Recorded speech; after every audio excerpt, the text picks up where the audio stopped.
Fala pessoal, tudo bem? Eu sou o pastor Giovanni, eu tenho uma palavra de Deus para o seu coração. E hoje nós vamos continuar nossa série escatológica falando acerca do milênio. Ou seja, o milênio é o reino milenar, de 1000 anos, onde Cristo vai reinar com graça, glória, governar a teocracia de Deus sobre a terra.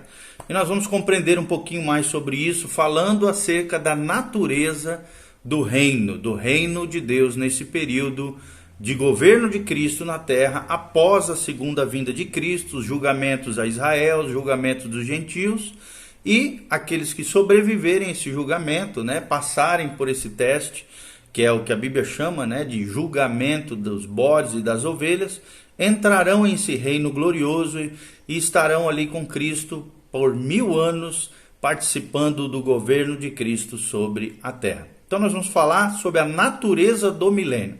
E para entendermos a relação dos santos ressurretos do Antigo Testamento e do Novo Testamento com relação ao milênio, é necessário que eu e você tenhamos um conceito claro do ensinamento das Escrituras quanto à natureza e o propósito do milênio no coração de Deus e ao longo da palavra de Deus. Newell, um grande teólogo, ele nos oferece um breve resumo acerca disso. Ele coloca como primeiro destaque o que é o reino de 1000 anos. E a resposta é que o reino de 1000 anos é a administração direta do governo divino na terra, durante 1000 anos proféticos, literais, pelo nosso Senhor Jesus e seus santos, Tanto aqueles que ressuscitaram dentre os mortos, quanto aqueles que foram arrebatados, reinarão com eles em glória. Glória a Deus por isso, eu aguardo ansiosamente esse momento profético da glória de Deus e do governo de Deus sobre a terra. Então, seu centro terreno é a cidade de Jerusalém e é a nação de Israel, apesar de Cristo e seus santos reinarem em corpos ressurretos e celestiais na Nova Jerusalém e tomar o lugar agora ocupado pelos anjos, conforme Hebreus 2, de 5 a 8. Qual é o objetivo do reino de 1000 anos? É muito interessante a gente pensar qual é o objetivo de Deus no estabelecimento desse reino de Cristo por 1000 anos sobre a terra. Do ponto de vista de Deus Pai, em primeiro lugar, será uma honra terrena e pública do seu Filho, Jesus de Nazaré, assim como os homens o desonraram nessa terra, o Pai o honrará. Na mesma terra onde Cristo foi desonrado, Cristo será honrado pelo próprio Pai. Segundo destaque é que será o cumprimento também das promessas de Deus ao seu Filho, Cristo, o Messias, prometido a Israel e o nosso Salvador, Salvador dos gentios também, e das profecias relativas ao próprio Cristo, para dar a ele o trono de Davi, seu pai, aqui uma referência à aliança davídica. Também um outro destaque é que será o julgamento divino final do homem pecador na terra, antes de ela ser destruída completamente, conforme diz lá o apóstolo Pedro. Também um quarto destaque com relação ao ponto de vista de Deus Pai é que será a resposta de Deus, quanto possível, antes da nova terra, novos céus e nova terra, a oração dos seus santos, quando a Bíblia diz, venha o teu reino, faça-se a tua vontade, assim na terra como no céu. É a resposta de Deus a essa oração. A oração começa lá com Cristo, na famosa oração de Jesus, e que os crentes vêm orando ao longo da história da igreja. Do ponto de vista de Cristo, qual é a natureza do milênio? Em primeiro lugar, ele recebe após muita paciência o reino deste mundo que ele constantemente esperou à direita de Deus Pai, e ele então reinará com justiça, graça, equidade, retidão, conforme diz as Escrituras. Um segundo destaque do ponto de vista de Cristo é que, enfim, Cristo poderá dar aos humildes da terra o lugar e a herança que sempre lhes prometeu, conforme o Sermão do Monte, Mateus capítulo 5. Ele também, terceiro destaque, Cristo compartilhará todas as suas honras com os seus santos em glória no período milenial.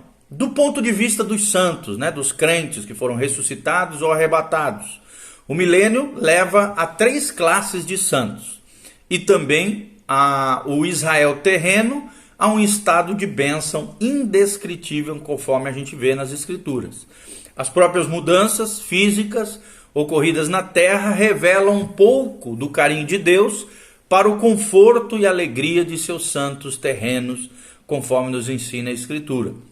Do ponto de vista das nações, dos povos da terra, qual é a natureza do milênio? Primeiro, serão 1000 anos sob o cetro de ferro de Jesus de Nazaré. Segundo lugar, será finalmente um tempo de paz entre as nações, forçada muitas vezes, né? Se tiver um ou outro rebelde, será destruído, diz a Bíblia, mas será um tempo de paz real sobre a terra, como nunca antes houve na história da humanidade. E todas as nações irão subir todo ano para adorar o Rei, Jeová dos exércitos, e celebrar a festa dos tabernáculos, conforme ensina a Bíblia Sagrada. Do ponto de vista da criação, né, da natureza, qual é a natureza desse reino milenial? É que a Bíblia revela, Romanos 8, de 21 a 22, que a própria criação será redimida do cativeiro da corrupção, que foi colocada lá no Gênesis por causa do pecado de Adão, para então adentrar essa criação, né, a liberdade da glória dos filhos de Deus, a manifestação dos filhos de Deus, de Romanos 8, 21 a 22. Nessa revelação também dos filhos de Deus, na vinda de Cristo, de volta à terra, essa salvação será plenamente efetuada, é o que nós vemos também mencionado aqui por William Newell, no seu livro The Book of the Revelation, ou o livro do Apocalipse. Então, comentando um pouquinho sobre esses pontos, né, seria evidente que o milênio aqui é o tempo do cumprimento das bênçãos das alianças nacionais de Israel. Quais são essas bênçãos e alianças? Aliança abrâmica, aliança palestina, aliança davídica e a nova e eterna aliança firmada com o sangue de Jesus. Quando então Deus fará uma apresentação da autoridade absoluta do governo divino por meio do reinado do Messias prometido a Israel, quando os homens vivos então estarão sujeitos e serão testados pela autoridade do Rei dos Reis. O milênio também é criado por Deus como o teste final da humanidade caída, sob as circunstâncias mais ideais de vidas possíveis, cercada por toda a capacidade de obedecer ao governo do rei, de quem as fontes externas de tentação também serão retiradas, lembrando que Satanás, né, foi preso por 1000 anos, e então se achará e comprovará que o homem é um fracasso mesmo nesse último teste da humanidade caída, no final do milênio, quando Satanás será solto e enganará a muitos, como diz a palavra de Deus. É claro que não já os santos ressuscitados, nem os santos que foram arrebatados, nem os santos do Antigo Testamento, que também terão os corpos glorificados. São aqueles que entraram vivo no milênio, que serão provados no final dos 1000 anos, e vai acontecer isso que nós acabamos de falar. Então, nesse período milenial, quando tal plano for executado, é óbvio que os indivíduos ressurretos, que não precisam mais de nenhum teste, porque já são justos diante de Deus, têm um corpo incorruptível, um corpo eterno, já não mortal, já não tem como, né, cair em pecado, nem precisam ser submetidos à autoridade do rei, porque já estão completamente sujeitos a ele, Jesus, não podem ter lugar digno na terra nessa época, no sentido, né, de quem não tiver esse perfil. Os que colocam indivíduos ressurretos na terra para sofrer os rigores do governo do rei não veem o propósito de Deus no milênio. Até porque nós já provamos na nossa vida terrena que somos submissos a Cristo, que obedecemos a Ele. Então não temos o que temer no período milenial. O nosso teste de fogo já passou aqui na terra. Então o caráter essencial e o propósito do milênio leva então à conclusão de que indivíduos ressurretos, apesar de participarem do milênio, não estão na terra como súditos do governo do rei, mas sim como governantes desse reino, já submissos e obedientes a Jesus de Nazaré. Como é que serão os habitantes da Jerusalém celeste? Essa é uma outra pergunta que nós vamos tentar responder. Se fala, né, se menciona que a esperança de Abraão estava centralizada na realização da vida numa cidade. Hebreus 11:10, a Bíblia Sagrada diz, porque aguardava Abraão a cidade que tem fundamentos, da qual Deus é o arquiteto e o edificador. Ou seja, vemos em Hebreus 16 que essa era a esperança, não só de Abraão, mas também dos outros santos do Antigo Testamento. A Bíblia Sagrada diz: mas agora aspiram a uma pátria superior, em Hebreus 11, isto é, celestial. Por isso Deus não se envergonha deles de ser chamado seu Deus, porquanto lhes preparou uma cidade. Então nós podemos observar aqui nesse trecho, Hebreus 12, de 22 a 24, que a esperança desses heróis da fé, de acordo com a palavra de Deus, era uma cidade celestial. A mesma cidade celestial é descrita em detalhes nesse trecho de Hebreus 12, em que é chamada de Jerusalém celestial. Lá em Gálatas 4, 26, o apóstolo Paulo chama essa cidade de Jerusalém lá de cima. E Apocalipse 13, 12, em que é chamada também a cidade do meu Deus, ou de Cristo. E também a Nova Jerusalém, Apocalipse 21, 2, em que é chamado de cidade santa, essa Nova Jerusalém, e Apocalipse 21, 10, em que é chamada de grande e elevada montanha, santa cidade Jerusalém. Ela é vista claramente, amados, nas Escrituras como o lugar da realização de todas as esperanças dos santos da igreja. Então, sem dúvida, esse é o lugar que o nosso Senhor prometeu preparar e ao qual nos levaria após a sua vinda, conforme João 14, 2. Não é um problema, então, identificar a igreja dos primogênitos que ocupa essa Jerusalém celestial, de acordo com Hebreus 12, 23. Kelly, um grande teólogo, escatologista, ele descreve o seguinte, ele diz: os hebreus cristãos são descritos como a igreja dos primogênitos, arrolado nos céus. Não é preciso hesitar ao identificar essa companhia celestial lá de Hebreus. É a igreja de Deus, a respeito do qual ouvimos tanto e que desperta profundo interesse nos Atos dos Apóstolos, em outras epístolas, como quando o Senhor aqui na terra declarou que ela estava prestes a ser fundada, conforme Mateus 16, 18, e que o inferno não prevaleceria contra ela, conforme a profecia do próprio Messias de Israel, Jesus de Nazaré, na sua primeira vinda. O dia de Pentecostes, que seguiu a sua morte, ressurreição e ascensão de Cristo aqui, testemunhou a nova visão primeiro, e ela é descrita aqui de acordo com o plano divino da epístola. Isso confirma a separação do agregado daqueles que a compõem, ou seja, os primogênitos, em vez de figuras familiares de outra parte do corpo de Cristo, e do templo de Deus, a sua habitação pelo Espírito. Quem fala isso é um teólogo chamado William Kelly, na sua obra Exposition of the Epistle to the Hebrews, ou Exposição da Epístola aos Hebreus, traduzindo para o português. Então, queridos, pensando um pouquinho no que fala Kelly aqui, William Kelly, não há dúvida de que essa cidade celestial será composta em parte pela igreja, ou seja, o corpo de Cristo. Dessa era presente, a era da igreja. Safir, um outro teólogo, ele fala de uma maneira que nos faz imaginar que outros redimidos estarão naquela cidade celestial, além dos santos dessa era. Ele escreve o seguinte: o termo Assembleia Geral, paneguris, no grego original, implica não somente um grande número, mas o total. E essa circunstância de que todos os membros estão juntos dá à Assembleia um caráter de festividade solene e alegre, é o que fala Adolf Safir na sua obra The Epistle to the Hebrews, volume 2, ou a Epístola de Hebreus, volume 2. Então a questão é: quem se alia aos anjos santos e aos santos da igreja para compor o complemento de habitantes daquela cidade celestial?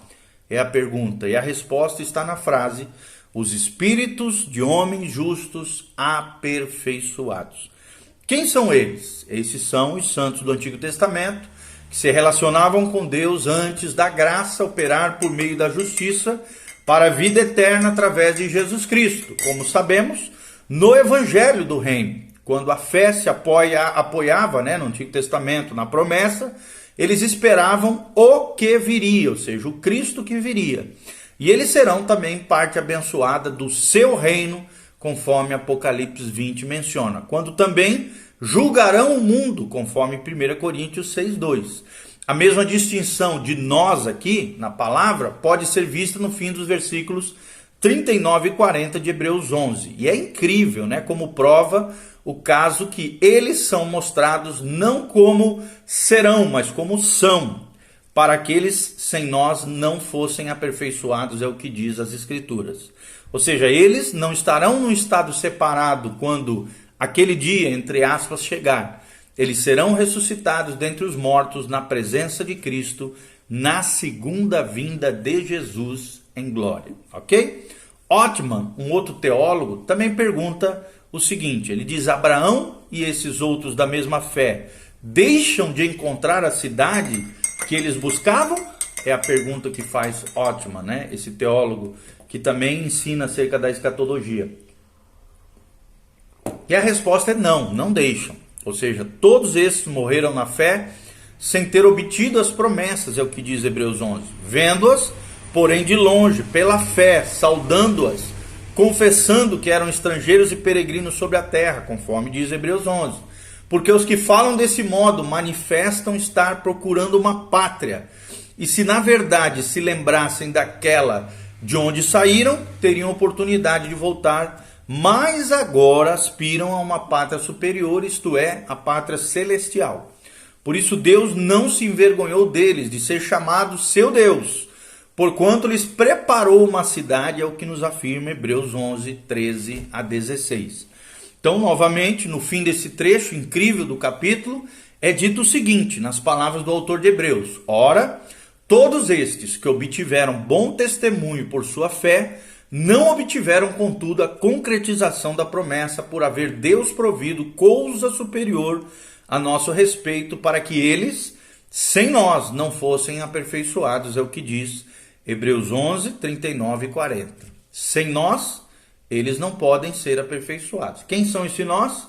Nós da era da igreja, os santos, redimidos, ressurretos, transladados da era da igreja. Então parece que o autor de Hebreus está dando aqui um retrato, né, da cidade celestial, onde estarão reunidos com Cristo os anjos, os santos ressurretos e transladados da era da igreja, e todos os santos ressurretos do Antigo Testamento e da tribulação. Essa interpretação encontra apoio também em Apocalipse 21, de 12 a 14, em que se descrevem as muralhas da Santa Jerusalém. E aqui a ocupação de 3 partes é indicada, pois o versículo 12, né, de Apocalipse 21 faz referência aos anjos e às 12 tribos dos filhos de Israel, e o versículo 14 dá os nomes dos 12 apóstolos do Cordeiro. Logo, os anjos, os santos de Israel e do Antigo Testamento e os santos da igreja estão sim incluídos nessa muralha vista por João no livro de Apocalipse. Então, quando referirmos, né, a morada dos redimidos como uma cidade, entre aspas, a palavra de Grant, sim, é pertinente, nós vamos descrever aqui. Grant fala o seguinte: a cidade, né, falando sobre essa nova Jerusalém, é a expressão da necessidade humana e a provisão para ela, ou seja, em meio ao sofrimento, à insegurança. Os homens se reúnem para a proteção, mas isso é apenas parte do que é sugerido. Há outras necessidades mais universais que isso, como, por exemplo, a cooperação, a divisão do trabalho, o resultado da diferença de aptidões pela qual Deus nos tornou mutuamente dependentes. E a nossa natureza social é assim encontrada, e aí são formados e reforçados os laços pela qual o mundo está ligado. Ou seja, enquanto a conexão de mente com mente, de coração com coração, estimula e desenvolve toda a faculdade latente. O que nós queremos dizer com isso? É o que continua dizendo Grant. A cidade eterna implica para nós associação, comunhão, relacionamento e plenitude daquilo que sugeria, né, a afirmação primitiva de que não é bom que o homem esteja só. Mas com relação à cidade nova, que ela é, ou seja, Jerusalém celestial, tem um sentido ainda mais profundo.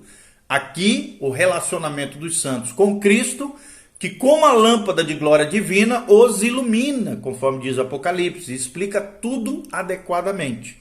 Ou seja, sozinhos, entre aspas, nunca mais poderemos estar.